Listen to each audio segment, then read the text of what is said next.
lesson free. That's what God is trying to make sure a lot of y'all are. For real. And honestly, that starts with making sure that you guys not only cut up the karmic energy, the financial karmic energy, the curse that most people are operating right now, which is demonic and satanic, but also the right road. So this message is an accountability message. Oh my God, I look like, oh. It's not about me, okay? It's about the message. I'm tired. It's been a day. Something that felt like I was saying, like just accountability message, small message. But also to show you guys, like when you make mistakes, own up to it, you know, and then, you know, explain yourself and take action after that and do better, right? Okay, so in a video I said that if you vote, and yes, this is a political message, and we should all be in that energy right now, especially Canadians, okay? So Father God was explaining to me, because I'm still researching, I'm still understanding, and when you have Father God as your advocate, as your teacher, is the best teacher, right? Especially when you have that connection with Him, you pray in the morning, you do what you got to do, and you wait patiently, which is me, it's really hard because I'm very impatient. So this is teaching me patience. We finally came through after I had a long day, and He's letting me know that to do an accountability message about what I said, because when I said what I said, I wasn't really that aware or had the wisdom yet or understanding, but then Father God is putting it even better.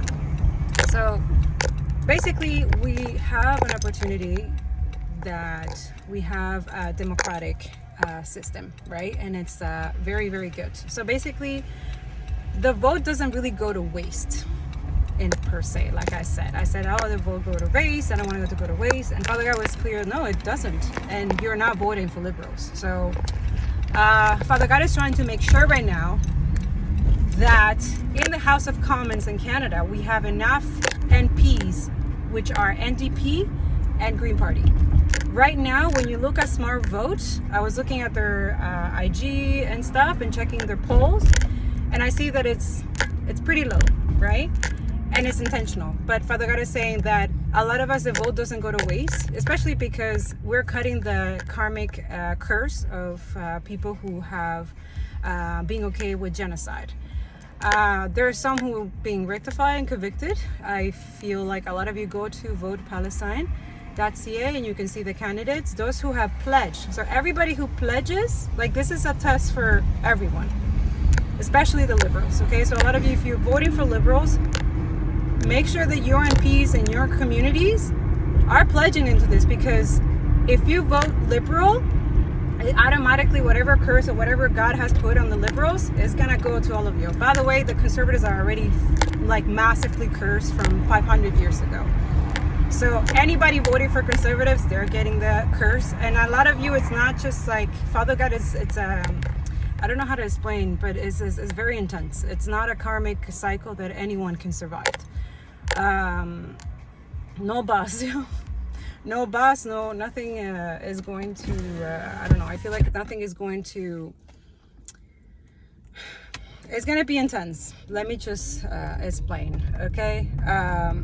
Especially because most people, if you have taken money, then being okay with genocide and you have let go of your integrity for money, like the curse is even much intense. Like the severe consequences that God has for most people who have done that is severe, okay? It's not a joke. And He's going to show it in many different ways. There's going to be financially curse, health, family, a lot of things. Whatever you're witnessing, especially those who are aware, who are watching videos, who are watching the evidence that we have on Telegram right now and pretend like they don't see anything, or they pretend that there's no genocide, that's even more severe. I'm just a messenger here, okay? I'm not wishing this on anybody, even on my worst enemies. I do not.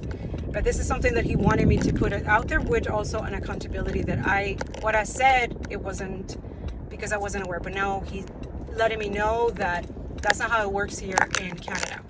He said that there is an infiltration of the liberals with the parasite, cancer energy, Zionist energy. These are people who have given up their integrity, just like Trudeau. Sorry to say, to burst your bubbles, a lot of y'all. And this is a lineage that comes from colonizers who are the descendant. who are in the liberal parties. And unfortunately, if those people are not pledging, so a lot of you, if they want to save themselves at this point, because a lot of you saving, like, you can vote liberal, it's fine, because we need to, because conservative cannot win. And another message he was saying that Poilievre is just lying and lying and lying. So anybody who believes their lie, they're already uneducated, they don't have discernment, and it's meant to, because most people, they need to go through. There's a website that I really think you should go check out. It's called the Harper Decade, and it goes into detail of every predatory thing that the Harper government did against Indigenous people in Canada. Did you know that Stephen Harper allowed the Catholic Church to walk away from any accountability, financial or otherwise, when it came to residential schools, as long as they tried their best to pay $25 million? And the Canadian government agreed to pay the legal fees of the church. So, cool. The only reason why we found out about this is because Canadian press was able to foip after Harper had left office. In December of 2014, after Stephen Harper had apologized on behalf of the Canadian government to Indigenous people, he publicly stated that it was not a priority for the Canadian government to give a flying fuck about missing and murdered Indigenous women and girls across Canada. Pierre Poilievre was in office with Stephen Harper during this time. All of this happened while Pierre Poilievre was a sitting MP. My bias will not allow me to separate the actions of Stephen Harper from Pierre Poilievre because Pierre Poilievre was a sitting Conservative MP at the time that this closed-door decision was made. Pierre Poilievre had insider information. He knew that this was going on. He could have gone to the press. He could have rattled a cage. He could have challenged Stephen Harper in any way, shape, or form, and he did not, because he agrees with Stephen Harper's actions when it comes to Indigenous issues here in Canada. But Nitty, there's Indigenous people who support the Conservative movement, and they have Conservative MPs who are Indigenous, and there's Conservative MLAs who are Indigenous. Look, my lily white ass is not the one who's going to explain it to you, and I can only hope that your For You page is diverse enough that a person of color can explain what the fuck internalized oppression is, and you have the open ears to listen to it. You value an independent Supreme Court in Canada? Listen to this time bomb that's sitting in Pierre Poilievre's Conservative Party manifesto, and I quote, "The Conservative Party believes that Parliament, rather than the courts, is the lawmaking body of Canada. What he wants to do is implement the same reforms that Netanyahu is trying to implement in Israel, and they've currently divided that nation. These reforms would subordinate judgments coming out of the Supreme Court to the elected Parliament of the day, allowing them to override independent decisions by the Supreme Court. Take, for example, land claims, where Parliament may not agree with the way that the Supreme Court has interpreted the Charter rights. Parliament would then have sole authority to overwrite all of those laws.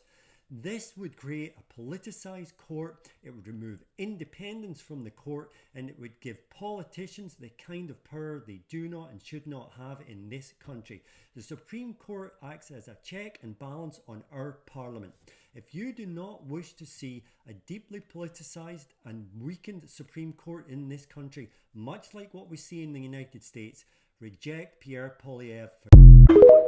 Everyone knows Pierre Poilievre is a natural-born leader, taking on the ultra-rich creeps at the World Economic Forum who definitely traffic children to harvest their adrenochrome. That's why he chose this man of the people to be his mentor and swoop in last minute to save his campaign from imploding like a sub full of billionaires, Stephen Harper. Welcome to part 5 of Pierre.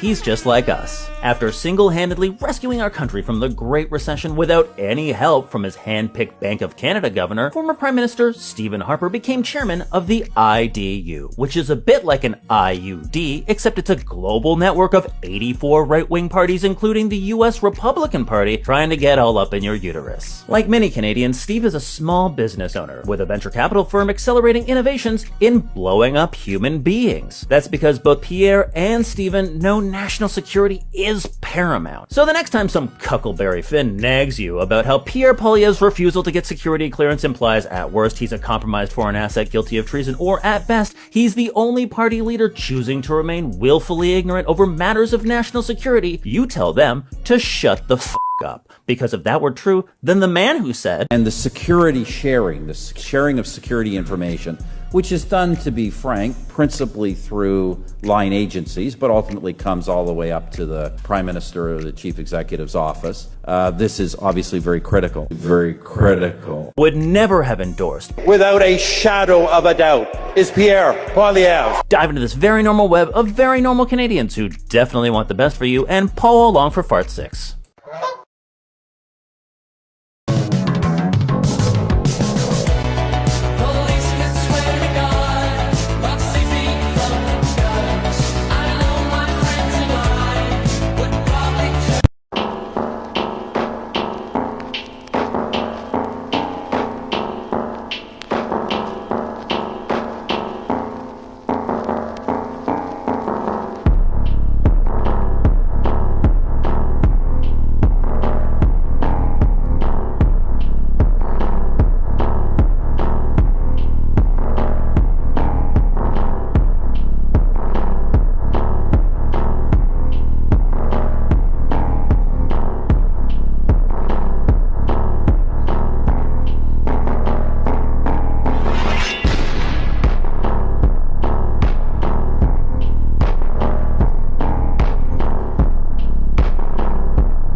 I feel people need the reminder that this is the point of genocide. I see a lot of what type of people, what type of society targets children. I see a lot of headlines and content that are still slightly phrasing things as if children are an accidental casualty of this war, which is why it's important that we use the term genocide and not war, because that's the point. Children are the target. When you kill over 20,000 children, there's no way that you can claim that they're not the target, because that number doesn't happen accidentally. And that's the point of genocide, to kill the children, to kill the mothers who carry the children. When you kill the children, you kill the future. When you kill the vessels that carry these children into this world, you kill the future. Killing the future is the point. That's the point of genocide, is to kill until something no longer exists. And when you kill all the children, you kill the future. They're killing children on purpose. And for as long as I'm taking up space on this planet while shit like this is happening, I don't understand how some of you stay quiet. Okay, I'm gonna try and keep my temper at bay right now because my children are just in the other room. We all saw the children burning alive via Israeli bombing last night, right? Children such as this special needs child that was burned alive in his wheelchair, right? Burnt into black solidified corpses, right? Did you see that? Yeah, here are 2 Israeli WhatsApp groups totaling over 550,000 subscribers celebrating the burning of these Palestinian children.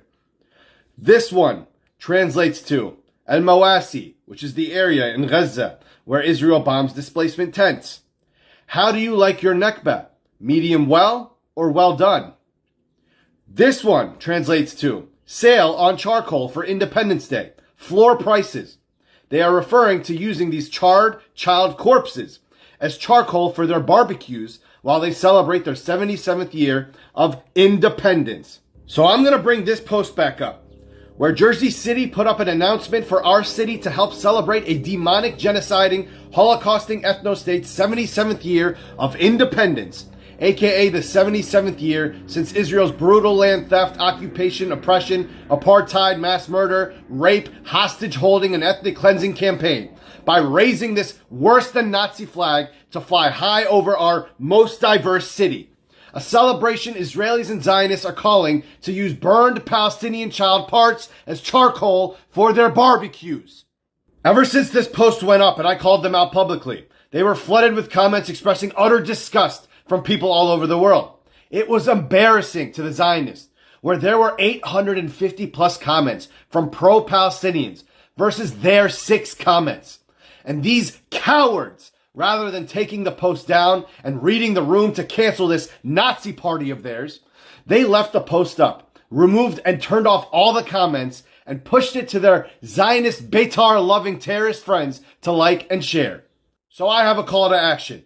Aside from showing up and disrupting the shit out of this event and commenting on all of their posts that don't have the comments turned off, which I highly encourage, I ask that you all please hop on this link really quickly to sign the petition against this terrorist flag raising. It'll take you 1 minute. I'm also announcing that next week, April 23rd, we're all meeting at City Hall, where there will be a city council meeting at 6 p.m. I have signed up to speak to give them a piece of my mind. I urge you all to do so as well. Here's the link to sign up to speak. There is no way in hell we're letting this happen without a fight. And if this is happening in your town, I expect the same from you. You're obviously not aware of this, but blessed is not a word that the global majority thinks of in association with Europeans. Words like plague and colonizer, maybe, but not blessed. And the cell phone in my hand came from China. So I don't know if you're referencing Steve Jobs or Martin Cooper or the Finnish inventor who created the first pocket-sized telecommunication device in 1917, and you probably don't know either because your education system has left you terribly ignorant and without the critical thinking skills necessary to effectively gather information.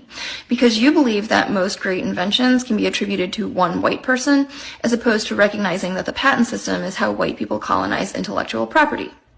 We would not have cell phones if it wasn't for the creation of the gamma electrical cell by black inventor Henry T. Sampson.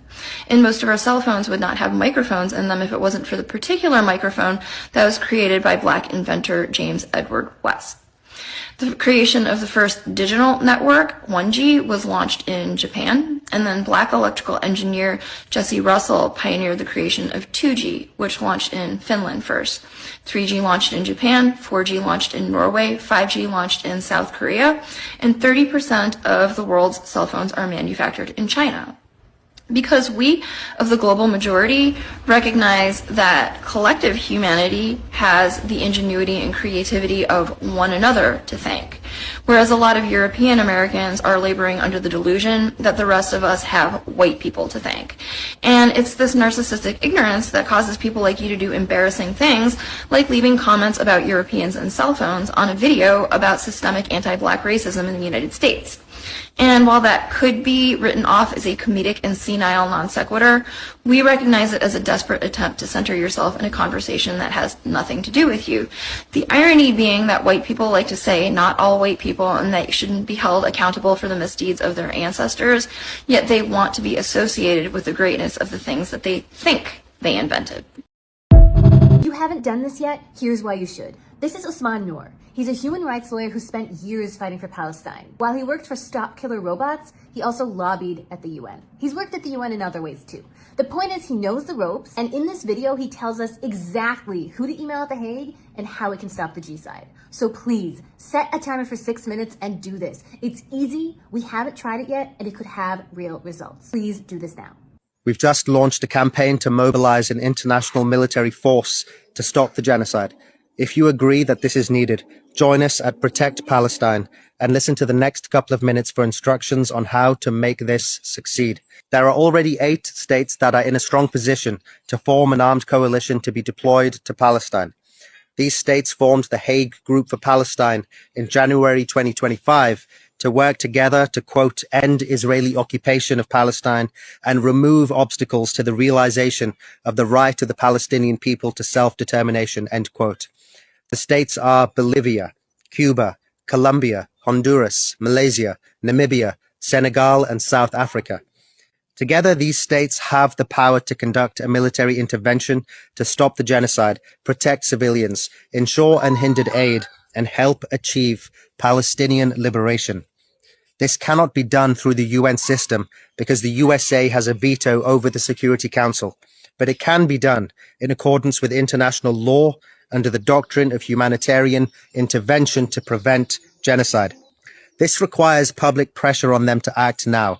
So here's what you can do. I've listed here the email addresses for the Hague delegations and social media profiles for each of the UN missions of these 8 states. Having worked in lobbying at the UN for several years, I guarantee you that if each of these states received over 50 messages, it will be brought to the immediate attention of their foreign ministers. Email them to request they form an armed military coalition ready to be deployed to Palestine to stop the genocide, protect civilians, ensure unhindered aid, and guarantee Israel complies with international law. Use your own style, but be encouraging. Remember, we are asking these states to show the ultimate form of solidarity with the Palestinian people, and they need to know that when they do, the world will be on their side. If you want, there is a template email on protect-palestine.com.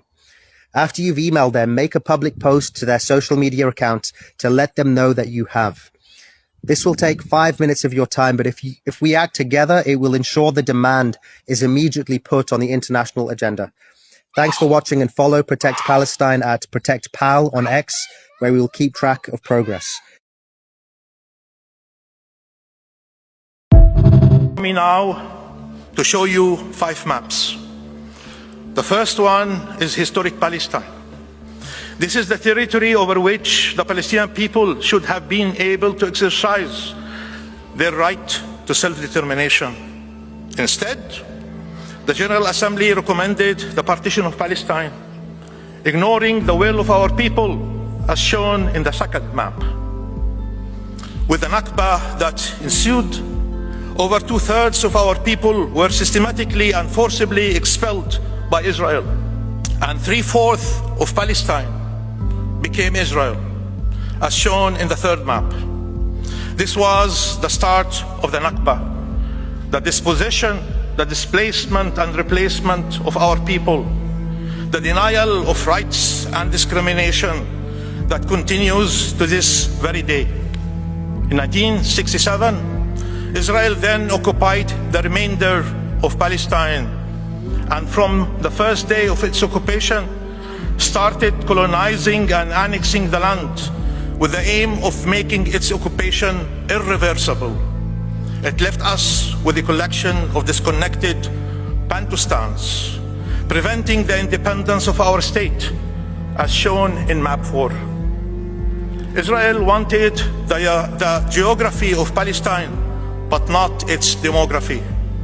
So it kept pushing our people out of their homes, out of their land. Here is the 5th map. It was displayed by Israel's Prime Minister to the General Assembly last September. He called this the new Middle East. There is no Palestine at all on this map, only Israel, comprised of all the land from the Jordan River to the Mediterranean Sea. This shows you what the prolonged, continuous Israeli occupation of Palestine is intended to accomplish. Some serious karma, right? So those who go through that, that's what it is. But a lot of you, this is a message. Please make sure you like, share, and subscribe. A lot of people need to hear this, especially those who this information is obviously going to be suppressed and censored, because they know that they know that if a lot of you because it's us who have the power, it's us who can break curses and generational curses. So I just told you, you do what you want. Everyone has free will, right? But as you action that dictates, and now you are aware and you know, so there's no fucking excuses. Oh, I didn't know. No, you did know. And if those who know and you're not sharing and making aware and educating people, shame on you. Shame on you, man. Anyways, conservatives, hell no.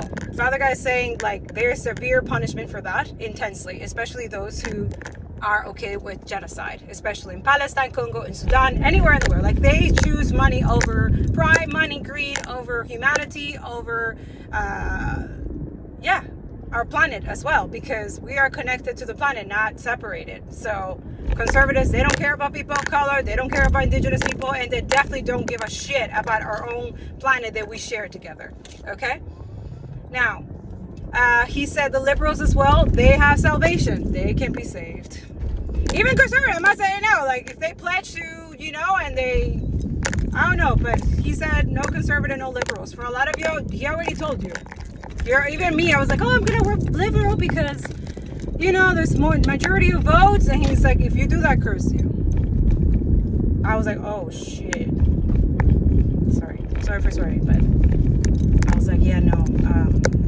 So a lot of you are, be obedient. He tells you, even if they don't win the NDP or the Green Party, we just wanted to win, but if they don't, at least they have enough MP representatives in the House of Commons, and that should be okay. That should be enough, because they can make better decisions and balance the Liberals once the Liberals win, if they win, okay? But our job is to make sure that either the Liberals, NDP, or Green Party wins, not Conservatives. That's our jobs right now, okay? So make sure that we're doing that, okay? Do the work, do what you can, volunteer, join grassroots, join mutual aids, okay? And make sure that they're pledging to vote for Palestine, which basically means vote against genocide, and to stop this crazy madness. If you don't really believe what's going on, go check out my Telegram. I have 18 months of literally evidence for all of you, and it's still going. This is every single day happening. This needs to stop, and it's up to us to stop it, okay? I love you. Free Palestine, free Congo, free Sudan, and I'll see you in the next one.